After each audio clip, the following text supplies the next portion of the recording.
Welcome, everyone. Today on Data Radicals, I'm joined by Paul Yacoubian, founder and CEO of Copy.ai, a generative AI platform that accelerates sales and marketing with data-driven AI workflow automation.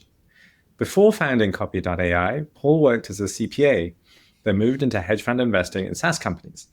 He later helped grow and sell a tech startup before transitioning to venture capital, until he left in 2020 to launch Copy.ai. Since then, Paul has dedicated himself to building and scaling Copy.ai to become an indispensable platform for over 15 million users worldwide. Paul, welcome to the show. Hey, great to be here. We are going to talk about all things AI, about AI agents, and hopefully glean some of those experiences that you've developed over these last few years serving these 15 million users. Yep, sounds good. Let's do it. Let's dive in.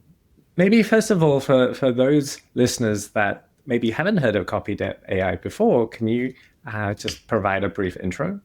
Sure. So we started the company back in 2020 as one of the first GPT-3 applications, which was really focused on sales and marketing content generation. So we started the company back in 2020. We were really excited about the possibility of applying generative AI technology, and that at that point it was GPT-3 grade models, to solving a lot of these content production bottlenecks. And so for a lot of people, both at small companies and large companies, you had a lot of writer's block, you had a lot of trouble actually producing high quality content and driving sales campaigns and marketing campaigns. And so that's really the core thing that we really care about, is how do we grow companies, how we help companies, grow faster and streamline their operations. And to today, the entire product is totally different than it was then. So with the arrivals of more powerful models like GPT-4, the O models, in general, what's possible now was not possible when we started the company. And so we continue to solve these content generation problems, but going deeper into the actual workflow. End-to-end workflow automation is a big driver of cost efficiency and quality improvements and standardization. So these problems now, we work with the largest companies on the planet with the most stringent enterprise requirements for content quality and consistency. When we started the company, we thought this would be possible, in a couple of years, but it was not possible then, and it is now. So it's incredibly exciting to be able to apply the latest and greatest in terms of technology to solving these problems. That's amazing. Yeah. What's an example of something that wasn't possible before that is possible now? It's a great question. So there are a few things that I think anyone that's had experience so far with even simple like chat interface type AI products is that the content quality isn't necessarily very good, right? Mm-hmm. So if the model doesn't have context, it'll just spit out AI slop, right? I think we all feel that problem. So that the way to get the models to be more valuable and deliver better outputs is providing it with relevant data and context about the thing that you're asking it to do. So for most companies, especially go-to-market teams, they've suffered from data bloat forever. There's data overload. There's so many different systems to pull information from. You have these huge like sales transcripts. You have all of this contact information across, hundreds and hundreds of people. And you have, millions of websites and web pages of information.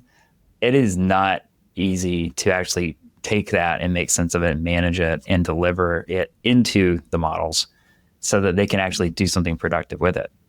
So we've spent a lot of time building out the data infrastructure needed to bring those processes and workflows together for companies. The outcome of that use case is content that's very high quality. And, we're doing a really large number of projects around account planning at an enterprise grade level. So as you know, sales reps, they come in every year, here's the sales kickoff, here are 200 accounts, go wild, and then they have nothing to work with. So we don't have a point of view. We have no way to help them really prioritize those accounts. And there are a ton of companies trying to solve that as a component of larger problems. The challenge is, again, if you just ask an LLM to generate an account plan, it will do it. And most of the time, it isn't relevant to the company. It's not relevant to the product set. It's not relevant to the contacts that someone's reaching out to. You have to get fine-tuned and very, very specific around how to execute these use cases.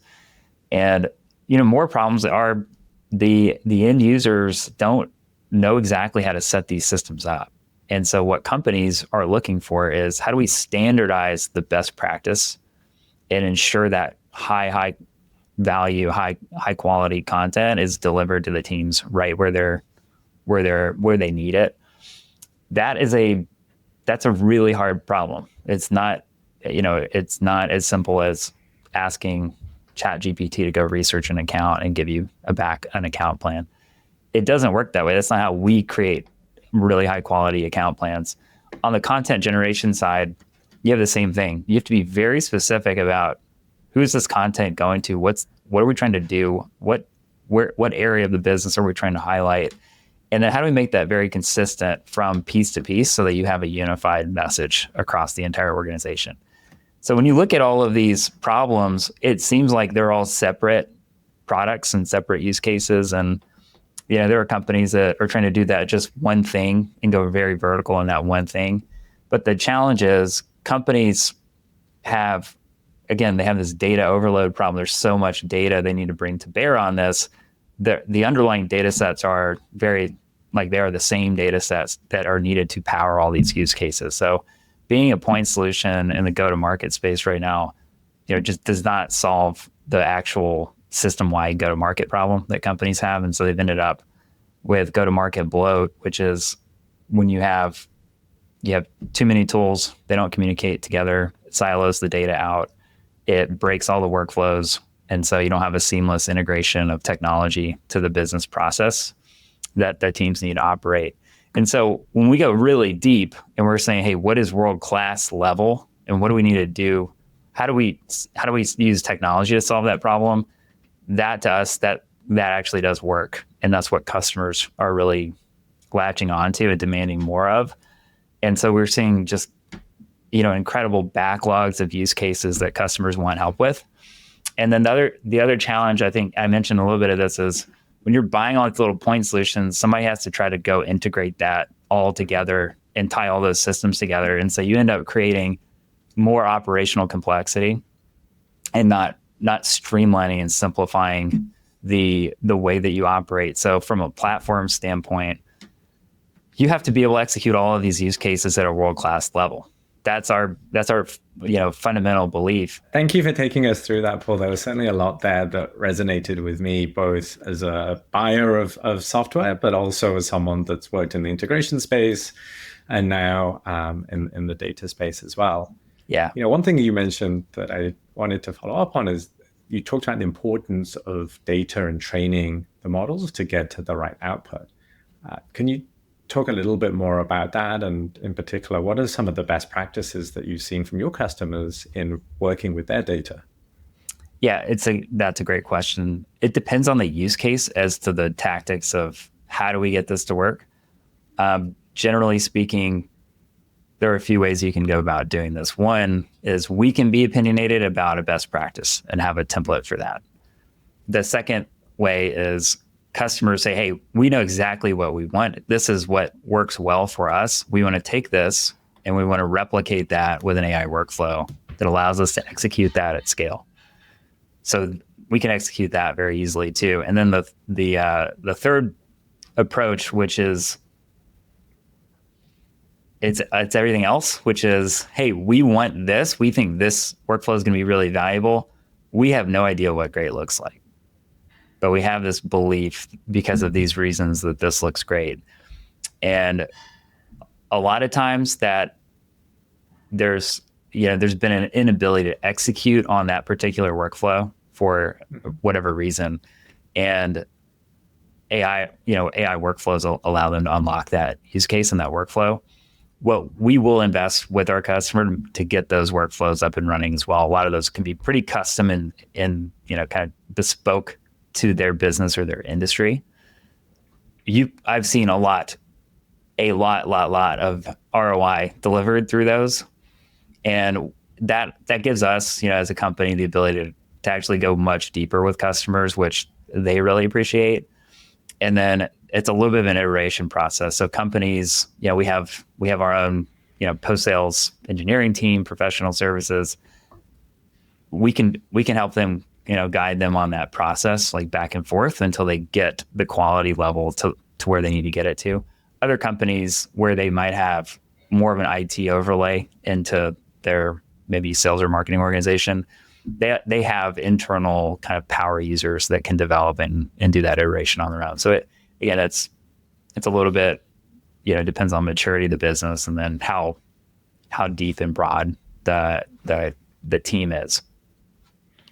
You talked also about this idea of data bloat, and we've absolutely seen that as well, and just this proliferation of data sources, proliferation of data. What are some best practices to address that data bloat? Yeah, historically, you've wanted to manage the data and have a governance around, okay, this is the data, this is how we're going to do it. In the go-to-market world, it's because you could never really, take a sales rep, right? A sales rep has a job to do. They are their own agents. They're independent agents, right? Trying to understand the market. It's an art form, right? No two conversations are the same. No two messages are the same. And as they learn about the market and work with customers and prospects, they're training their own mental model about how the world works and where opportunities are and exist.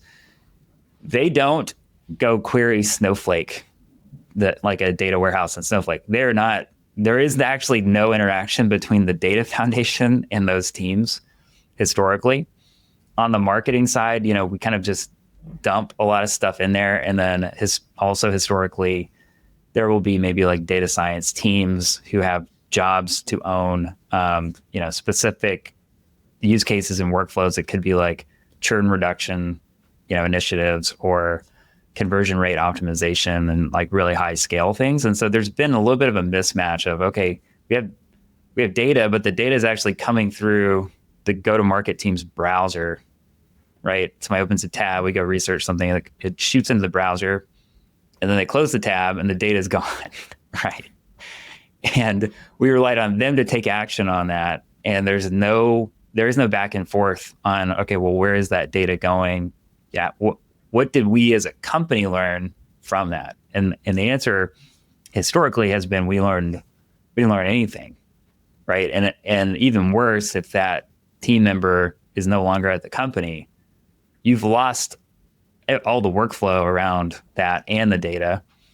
And then I've seen this even with, there are a lot of AI startups, as you know, most of them still don't even attempt to solve that data problem at all. They give you another interface for generating lists of things, and that doesn't tie into any system. And so people are still operating in spreadsheets.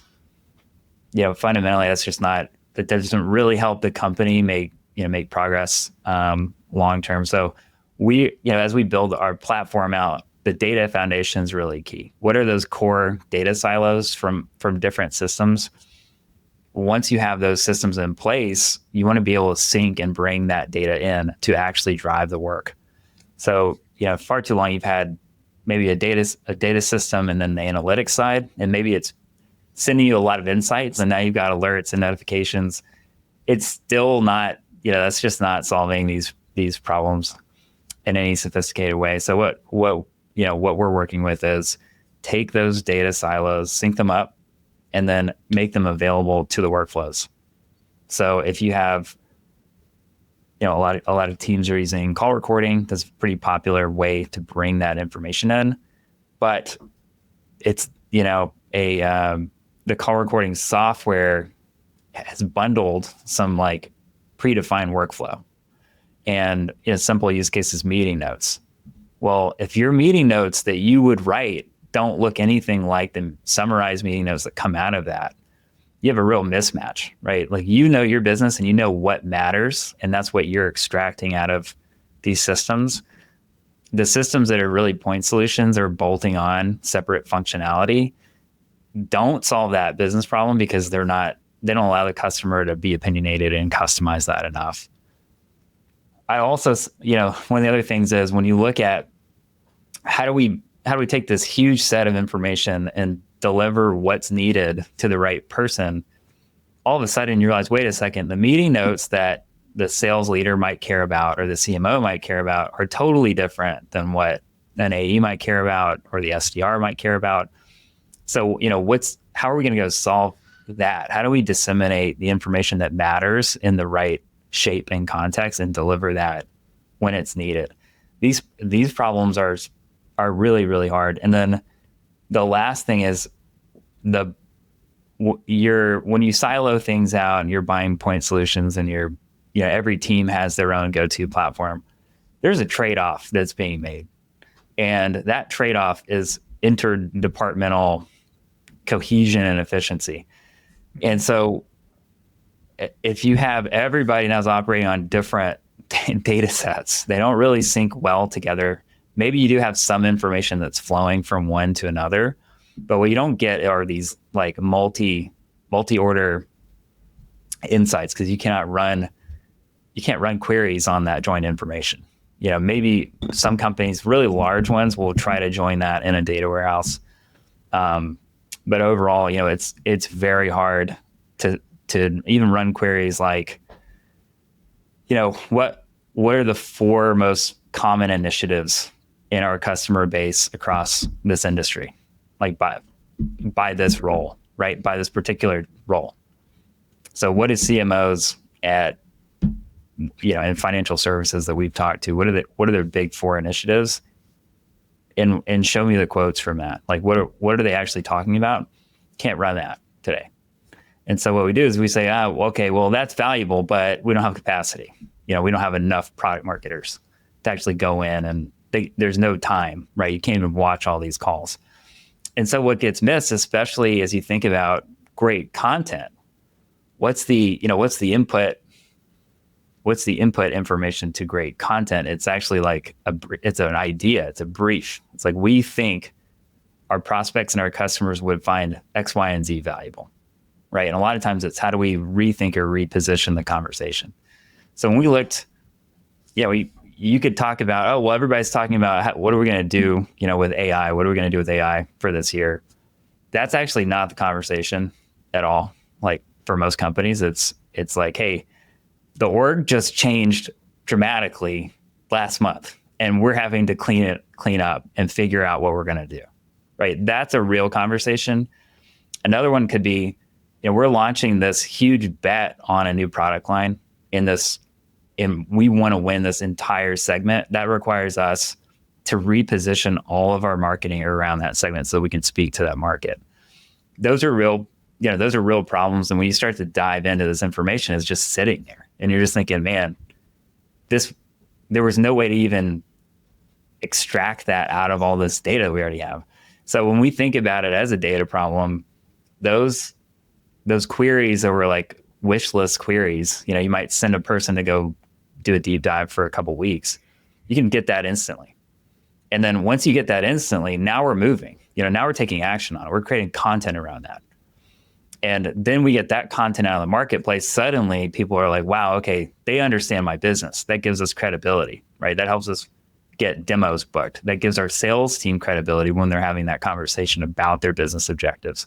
So once you start to unlock this, all of a sudden doing business becomes a lot easier, right? You're having the same conversation with the market, and instead of the market being over here and your company is kind of totally out of touch, maybe the sales reps a little bit in touch because they're actually talking to customers, but the rest of the org is like dramatically out of sync from the real market.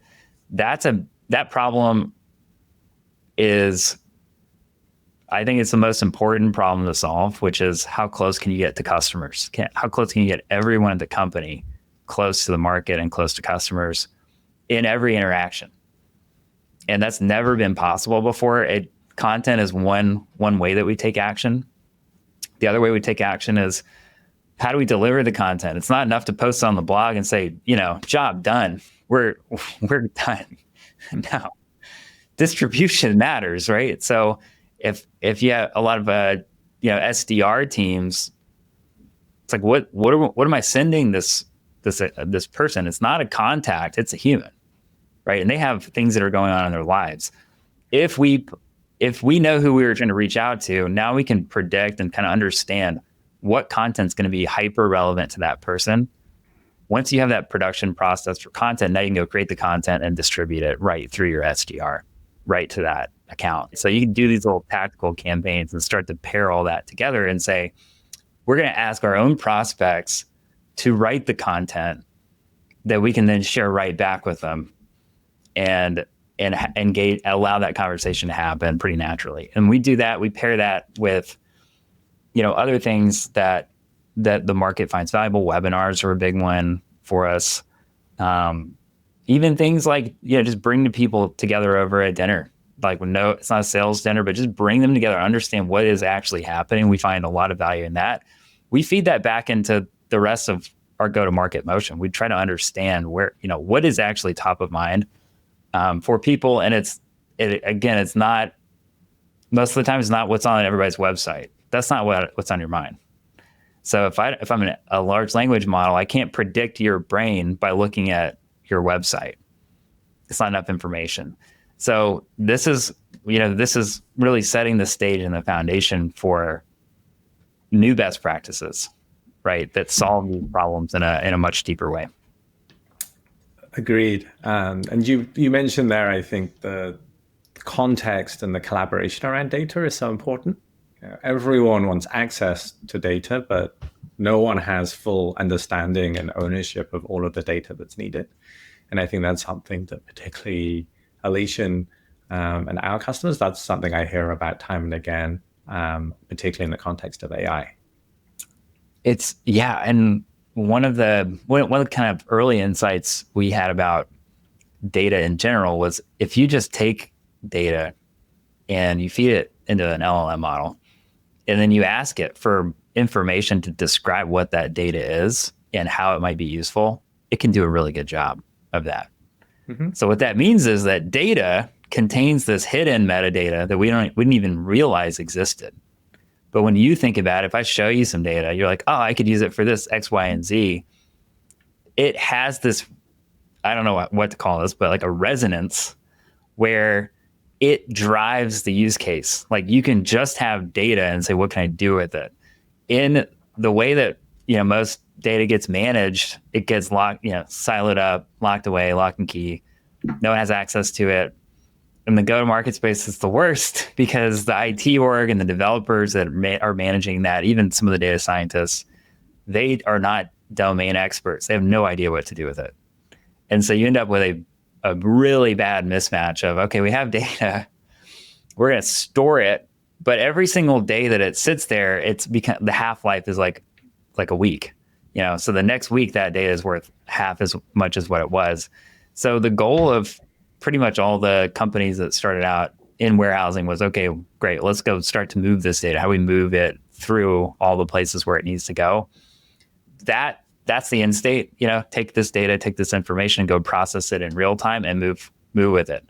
Don't let it sit. Don't let it stage. Just like, piece of content about the markets. For example, we have a customer, large bank, they create market insights reports. It takes them 6 weeks to publish it. And if you're looking at, 6 weeks ago, President Trump was not in office.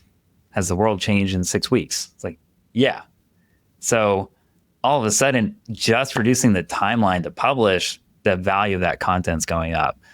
All of the action that needs to come downstream from the insight, that timeline, that's a workflow, for us. So feed that data in, get the insight, drive the action, and execute it and move on. That is working really well. That's increasing the velocity, right? Go-to-market velocity, which is something that we talk a lot about. Yeah, I think velocity is key. And as you were saying, I think that it's so interesting. So many companies now are talking about metadata. I really think it does provide this incremental context. I think I use an analogy of vision. There's what you can see, but there's also so much other data. There's infrared data. There's radioactivity readings of what you're seeing. And all of these additional data points for many companies is the metadata they're not seeing. and there's so much more richness and so much more fine-grained decision making they could have if they had that additional context. In the space over the last few years, I feel like there's been this progression. We've gone from workflow automation to robotic process automation to AI-driven automation and now AI agents. As you think about this continuum, are there certain aspects that you think demarcates one stage from the next? Or are they all kind of variants of the same thing? They're all marketing terms. They're a little bit buzzwordy. I think the big change was you have a general purpose LLM model that you can stick into any like data flow, right? And so that's different. You could take, RPA, it's doing things in a very structured way, and you could build purpose-built models to do specific tasks inside of that workflow. With an LLM, it's way easier to accomplish more things just by sticking that into the workflow. So all of a sudden, the AI workflow could accomplish what you would have needed a data scientist to do, and a lot of back and forth, customization. So you can get off the ground a lot faster, which is why I think the adoption's been, faster in the AI world. Yeah, Copy.ai, I think, messages itself, I think, as a data-driven AI workflow automation company. What's the data-driven aspect that you think of there? Again, the data-driven side is you have the automation component, which is the process that it needs to go through. And the LLM makes the process pretty flexible and adaptable to what data is coming through it, right? Now, once you take the process out, what you have is input. You have an input to the process, you have the process itself, and then you have an output. So to us, data-driven means I don't want necessarily someone manually clicking a button to kick this thing off. And I don't really want someone manually in the middle of this process that bottlenecks it. And I want that whole system to go end to end. And ideally, over time, the components of the system are improving. And so what you've seen to date is when LLMs get updated, right, there's a new state-of-the-art model. We hot swap that into the workflows. All the workflows performance gets better. This is pretty great. In the RPA world, you got to send a developer out to go update some, RPA automation and go through all the testing phases manually. The maintenance cost is so high on that. The data-driven side of it, if it's not data-driven, it's more. Copilots usually are a better type of interface for that, where, okay, it's a one-off use case. It helps me reduce the amount of time it takes to execute this task. That would be the right tool for that job, for example. Makes sense. Building on that, I was reading something you recently tweeted. I'm going to mess up this quote, but you said something along the lines of, if you sell software where a user can be replaced by an LLM, your software is going to get ripped out and replaced with an AI native workflow. Hopefully I didn't misquote you there. No, I did say that. I was wondering, well, which tweet is it? Because I tweet a lot of crazy stuff. But no, I did tweet that. Yeah. Which is, I think, both intuitively correct, but also a very both exciting, but perhaps also a little bit of a scary statement to make. Can you say a little bit more about your thinking there? A lot of software is just a workflow. It's a way to manage the process and kind of get insights. So a function of that process was usually taking in information, doing something with it, and then hitting send for review as a button. Those processes where you could take, okay, here's the input, it's already set up for you. And here's the classification, recommendation, the output, and we're going to click the button. That piece of the process is getting ripped out, right? So you don't need a person to sit there in that process and spend time doing that. If that's all the software platform is doing is queuing that interaction up, then for that workflow, you don't need that whole thing. So you don't need the interface. You could just run the whole thing like stick the LLM in to replicate what that person was doing in that process. And then whatever was bringing data in, if you can find an API to go get it from somewhere else, then you can execute the whole process and send it out where it needed to go. So for some products, you rip the whole thing out because that's all they were doing was essentially just showing you a lot of project management tools kind of fit in this bucket. They're just showing you how slow your organization is, right? Hey, I want a blog post. Okay, it's going to take 3 weeks. And here's how we map the whole process out. And it takes 3 weeks, right? So they're showing you how slow you are. They're not really helping you solve the problem. They're actually adding more overhead to communicate and maintain this process flow. Other companies will find that AI supercharges the value proposition of their use case. So all of a sudden, if I'm the go-to place for a certain workflow, now I've got AI can bolt onto it. I can execute the whole thing and move on. And as it turns out for them, the value prop was maybe somewhere else, and this was a necessary part of that larger workflow that they were orchestrating and coordinating. And in that case, it's easy. It's like, hey, we're just going to move on, and here's the next thing. I think a good example of that's probably like intercom or support ticketing platforms, where the value to the company is having great support, and the best support is instant answers and satisfaction of the problem. And all of a sudden you have a big documentation base. You have a very easy way to assess, did this work or not? Can we close the ticket out? And then you can work to chip away at that. And Intercom's done a great job, kind of migrating from how many seats do you need to, kind of a usage-based consumption model that has some scalability for the customer. So maybe with that as a bridge, as we were talking about this conversation, you had said to me, I'm all about hot takes. The spicier, the better. So I think if we were to bridge from the conversation we just had, there are many workflows that I think are ripe to benefit from the automation that you just discussed. And if I think about technology more broadly, 50, 60 years ago, we had a specific role called a telephone operator. And someone you would dial into a switchboard and tell them who you wanted to speak to, and they would route that call for you. And as technology and switchboards and telephone exchanges matured, that role steadily went away. So I'm going to put a number of different roles in front of you. And for each, I'd love your take on whether you see them being kind of removed or retired through AI or somehow evolved through AI. Sounds good. All right.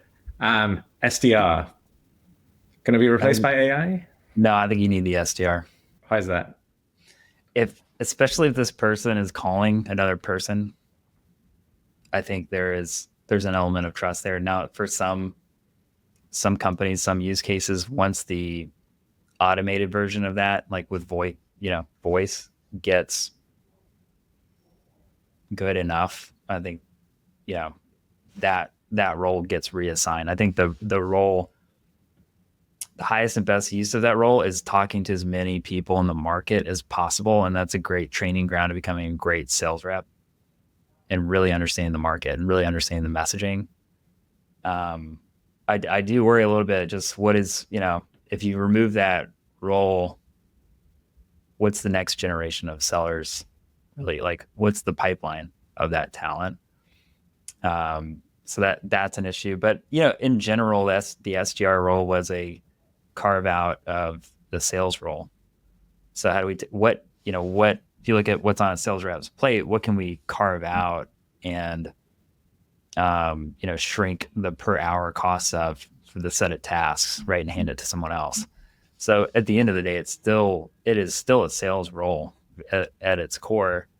And, maybe that mix between SDR and rep changes a bit.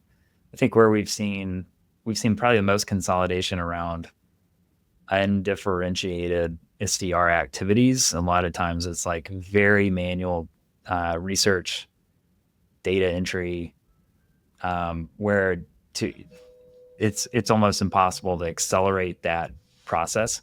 Some companies, when you accelerate the process, it makes that team more efficient. And if they have a large market opportunity, they can actually expand the team out. Other companies, when you make that team more efficient, it doesn't expand the opportunities for the company. It just helps them execute on the ones that are there. And they can do that more efficiently with a smaller, more efficient team. So it depends on the company. That's a long way of saying, yeah, probably. Look, what tends to happen with roles as technology evolves is you get rid of the title and you just call it something else. There's probably new roles that get created to fit the what's the value proposition of this role to have a person performing that particular function. Let's try to get through a few more. Maybe closer to home, let's talk about marketing. What about content marketers? Yeah, content. I think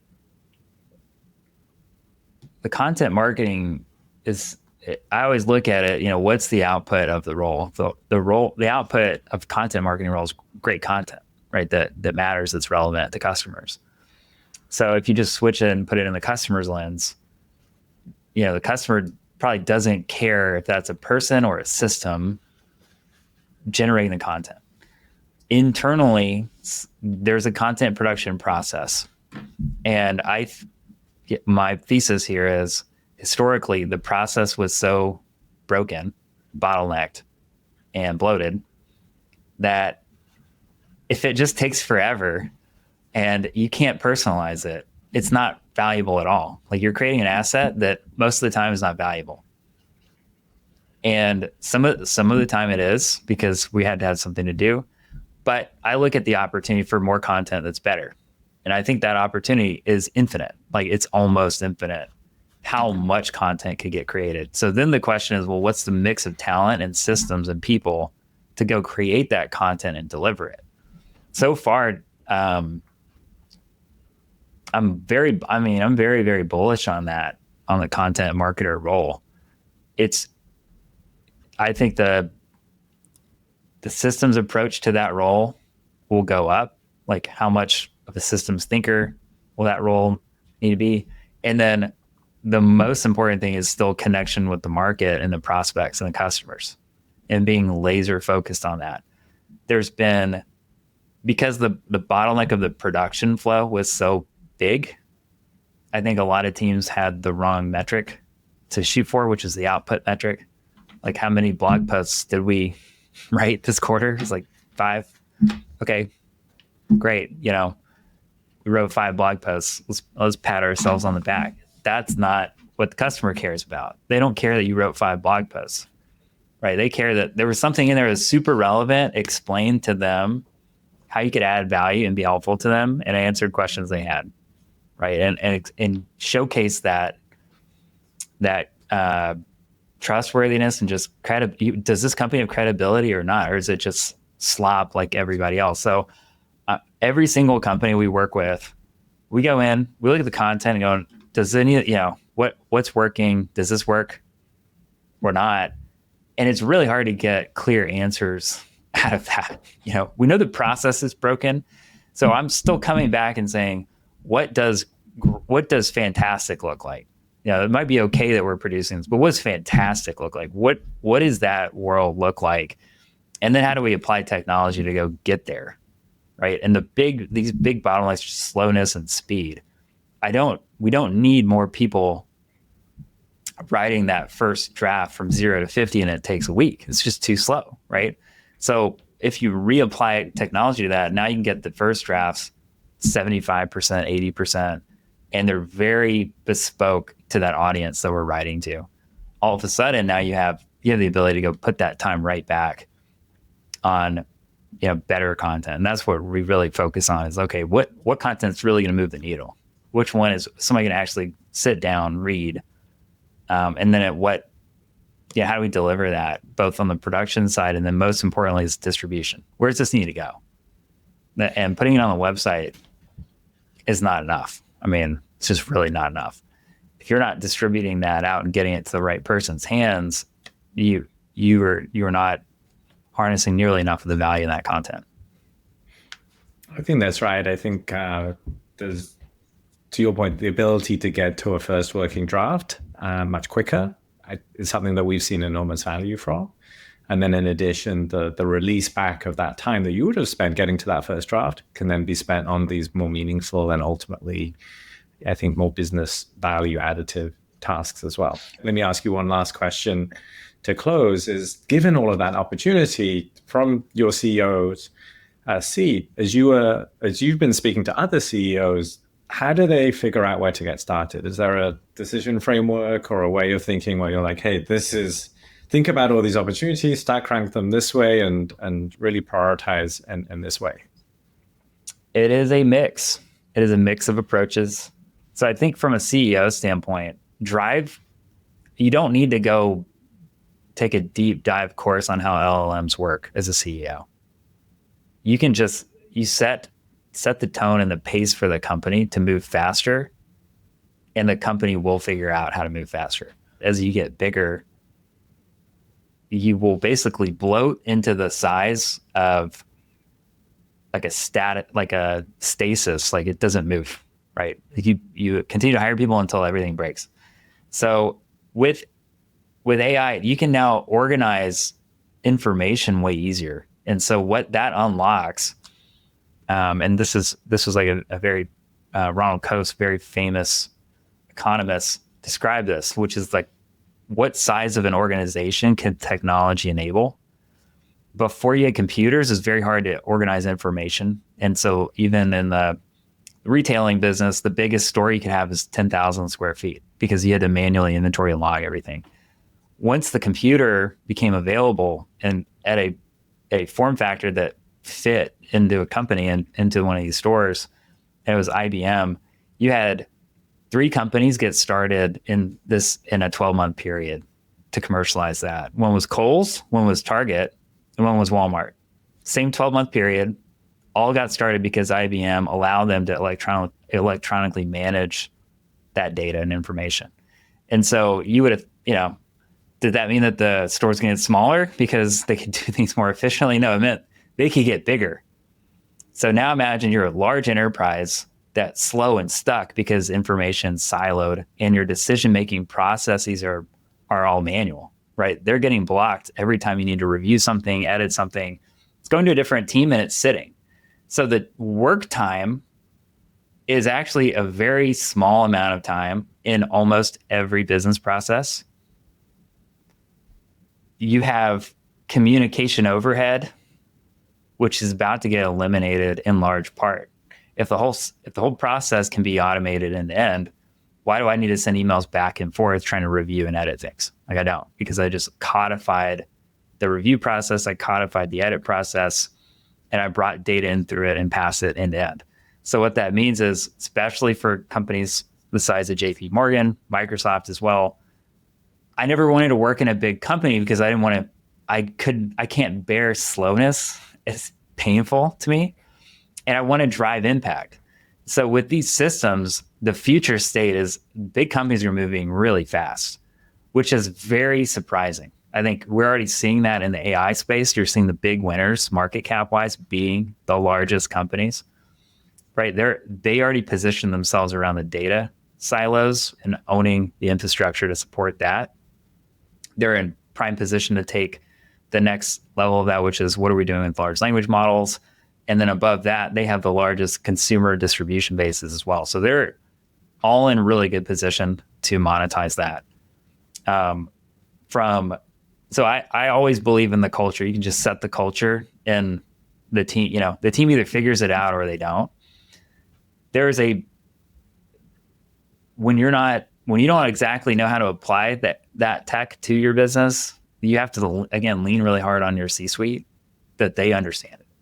And then the C-suite may say, well, I hope somebody else understands it on my team, right? So there is upskilling that needs to happen and really understand the use cases and like the different approaches there. And, one of the reasons we put on events and dinners and things is so that people can talk to each other. You're in similar, people in similar roles, share best practices, what's working, what's not, what's top of mind. You build that trust, and that's a lot of leverage. That's a lot of leverage that you get there.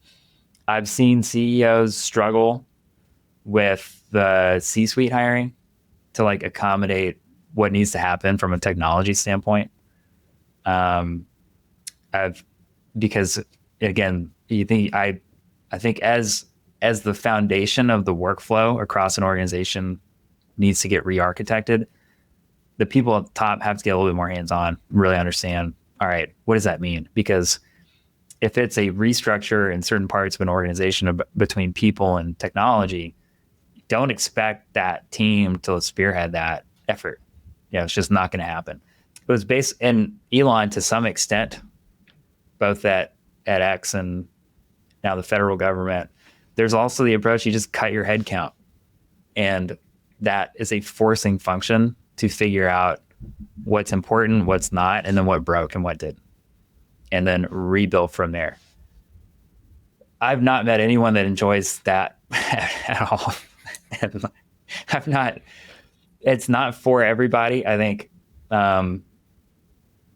maybe investors wish that they could just invest in companies where CEOs and leaders could go do that and break that and rebuild it. The key is who's on the team and how do you hire for that? I think a lot of companies will totally break.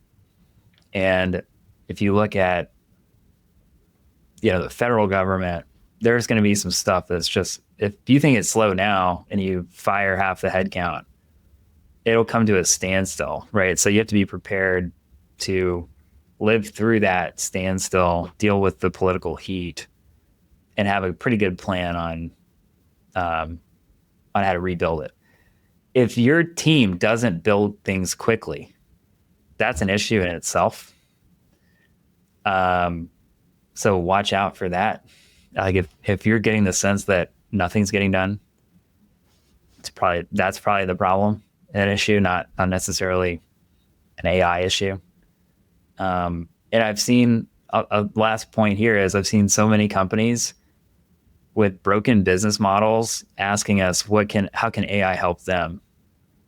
And I have to deliver the bad news. Your business doesn't work. Like, I don't think technology to accelerate what you're doing is going to help. I was going to accelerate you learning that maybe your business model doesn't work. No, it's not going to accelerate anything. It's going to, everybody's going to get fired is what's going to happen. And so I think there's still a lot to learn around what is AI going to help us do? What's it not going to help us do? What's the role of people in these processes? What's the role of technology in these processes? But it's a learning curve. Everybody has to get on the bus and learn.